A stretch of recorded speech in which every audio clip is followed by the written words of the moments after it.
অস্বীকৃতি। এই চ্যানেলের সমস্ত গল্প, চরিত্র ও ঘটনা সম্পূর্ণ কল্পনাভিত্তিক। কারো জীবনের সঙ্গে মিল থাকলে তা সম্পূর্ণ কাকতালীয়। এই চ্যানেলের উদ্দেশ্য শুধুমাত্র বিনোদন ও জীবনের শিক্ষা দেওয়া।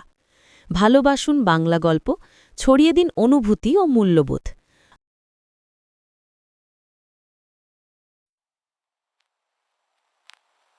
একটা ছোট্ট গ্রামে, যেখানে গঙ্গার জল ধীরে ধীরে বয়ে চলে আর সবুজ ধানের ক্ষেতগুলো হাওয়ায় দোলে, সেখানে থাকতো একটা ছেলে, নাম অর্জুন।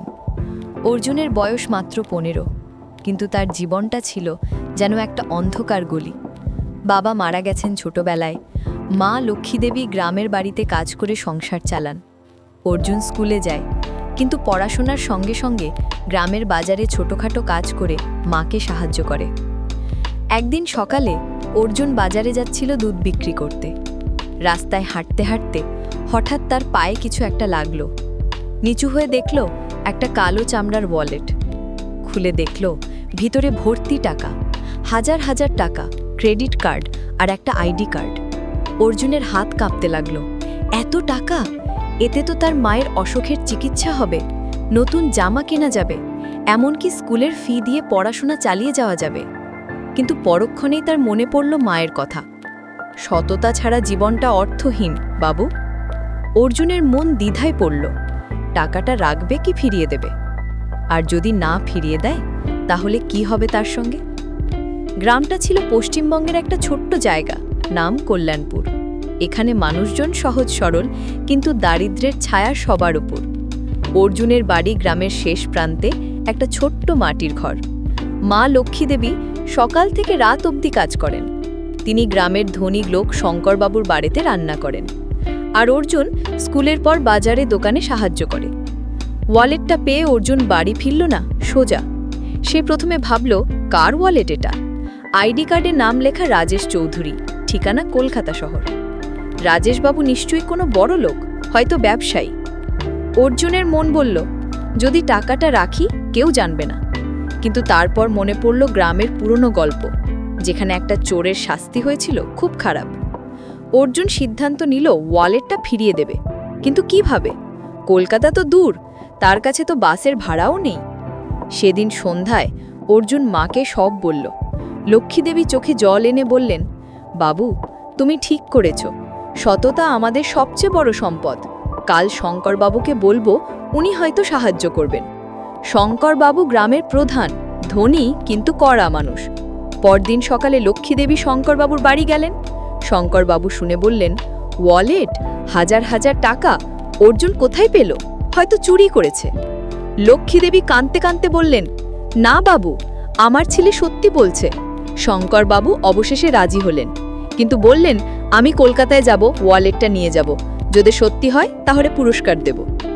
অর্জুনের মন খারাপ হলো, কারণ শঙ্করবাবুকে সে বিশ্বাস করত না।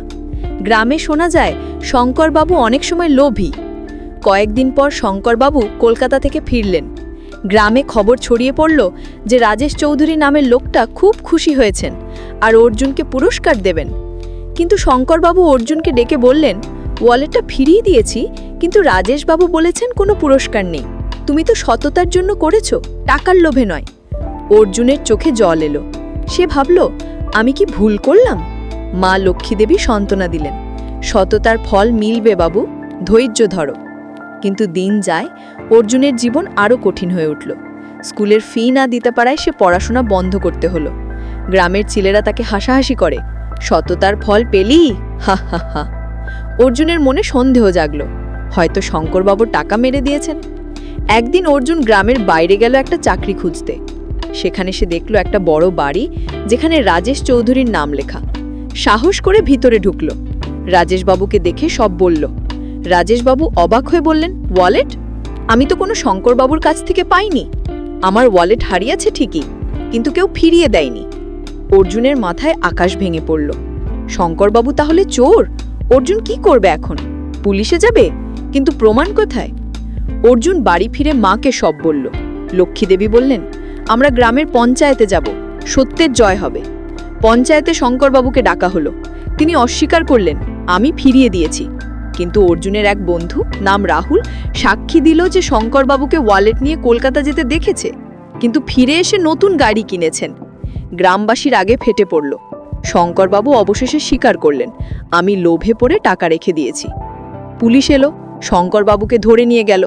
রাজেশ চৌধুরী খবর পেয়ে গ্রামে এলেন। অর্জুনকে দেখে তিনি বললেন, তুমি সত্যি সততার উদাহরণ। আমি তোমার পড়াশোনার খরচ দেব আর তোমার মাকে চাকরি দেব আমার কোম্পানিতে। দিন যায়, অর্জুনের জীবন বদলে গেল। সে স্কুলে ফিরল, ভালো করে পড়াশোনা করল, আর পরে কলকাতায় চাকরি পেল। তার মা লক্ষ্মী দেবী সুখে থাকেন। গ্রামে সবাই অর্জুনকে উদাহরণ দেয়। অর্জুন বুঝল যে সততার ফল মিলতে দেরি হয়, কিন্তু মিলে অবশ্যই। লাইফ লেসন: সততা আমাদের জীবনের ভিত্তি। লোভে পড়লে সাময়িক লাভ হয়, কিন্তু শেষে ধ্বংস। সবসময় সত্যের পথে চলো, ফল মিলবেই। গল্পটি ভালো লাগলে সাবস্ক্রাইব করুন আর বেল আইকনটি টিপে দিন, যাতে এই চ্যানেলের নতুন গল্প আপলোড হলেই আপনি জানতে পারবেন। আরও একটি অনুরোধ, ভিডিওটি লাইক ও শেয়ার করুন।